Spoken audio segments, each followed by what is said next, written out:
এখনই ভাঙা পড়ছে না মন্দারমণির ১৪৪টি বেআইনি রিসর্ট। হোটেল ভাঙা নিয়ে জেলা প্রশাসনের নির্দেশে স্তম্ভিত মুখ্যমন্ত্রী মমতা বন্দ্যোপাধ্যায়।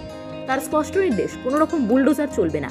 জাতীয় পরিবেশ আদালতের নির্দেশ মেনে আগামী ২০শে নভেম্বরের মধ্যে মোট ১৪৪টি নির্মাণ ভেঙে ফেলার নোটিশ জারি করেছিল পূর্ব মেদিনীপুর জেলা প্রশাসন। এই বিষয়ে রাজ্য প্রশাসনের শীর্ষস্তরের কোনো আধিকারিক, এমনকি মুখ্য সচিবও জানতেন না। তাদের সঙ্গে আলোচনা বা পরামর্শ ছাড়াই এই সিদ্ধান্ত নেওয়া হয়েছিল জানিয়ে রীতিমতো ক্ষুব্ধ মমতা। এই নিয়ে হোটেল মালিকদের সঙ্গেই দ্রুত বৈঠকে বসবেন মুখ্য সচিব।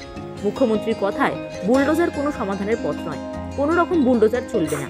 ১৪৪টি হোটেলের মধ্যে শুধু দাদন পাত্র বাড়িই রয়েছে ৫০টি হোটেল, সোনাময়ী এলাকায় রয়েছে ৩৬টি, শ্রীরামপুরে ২৭টি, মন্দারমণিতে ৩০টি এবং দক্ষিণ পুরুষোত্তমপুরে একটি লজ রয়েছে।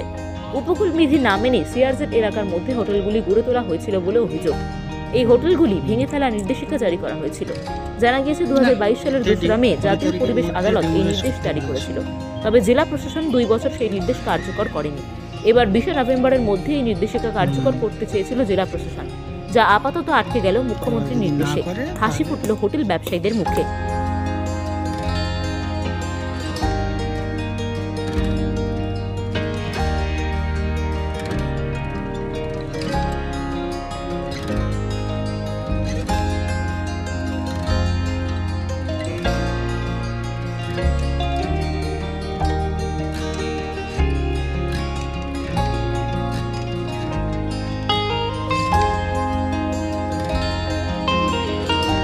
আমরা কোর্টে দ্বারস্থ হয়েছি, স্টের জন্য আমরা অলরেডি প্রেয়ার করেছি। তাতে আমাদের ২০ তারিখে আমাদের ডেট আছে।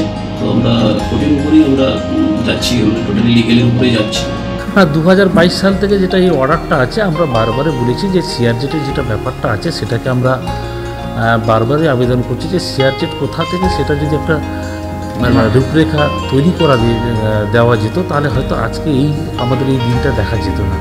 তো আমরা দীর্ঘদিন ধরে আমরা সব প্রশাসন এবং সব দপ্তরকে আমরা অনুরোধ করছি যাতে মন্দারমণি এত সুন্দর জায়গা, এই জায়গাটাকে, এই ট্যুরিজম ব্যবসাটাকে যাতে বাঁচিয়ে রাখা যায়, তার যদি আইনি কিছু সহায়তা করতে আমি রাজ্য সরকার তথা আমি যারা এই এনজিটিআর থেকে শুরু করে পরিবেশ দপ্তর থেকে শুরু করে যারা এর সঙ্গে যুক্ত আছেন আইনি প্রক্রিয়ায়, তাদের কাছে অনুরোধ করব যাতে আগামী দিনে মন্দারমণির ভবিষ্যৎকে চিন্তা করে ডিমার্কেশন কিংবা রাস্তাঘাট যেগুলো আছে সেগুলোর দিকে নজর দিলে।